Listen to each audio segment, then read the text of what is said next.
નવા વર્ષના પહેલા જ દિવસે દ્વારકાના રાણ ગામમાં રહેતા એક પરિવારની બાળકી ફળિયામાં રમી રહી હતી.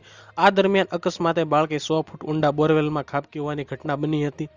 ઘટનાની જાણ દ્વારકા નગરપાલિકાના ફાયર વિભાગને કરાતા ફાયર ટીમ, 108 એમ્બ્યુલન્સ તથા ડોક્ટરોની ટીમ ઘટના સ્થળે પહોંચી હતી.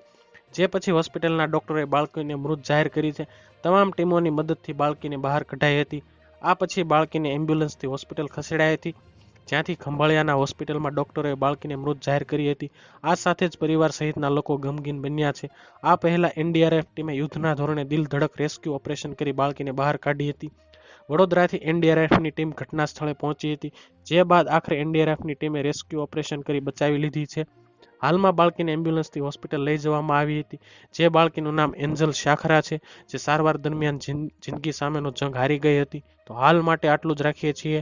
જો તમને અમારા વિડીયો પસંદ આવતા હોય તો વિડીયોને લાઇક કરજો, ચેનલને સબસ્ક્રાઇબ કરી બાજુમાં આવેલું બેલ આઇકન પ્રેસ કરજો, જેથી તમને અમારા વિડીયોની નોટિફિકેશન્સ મળતી રહે.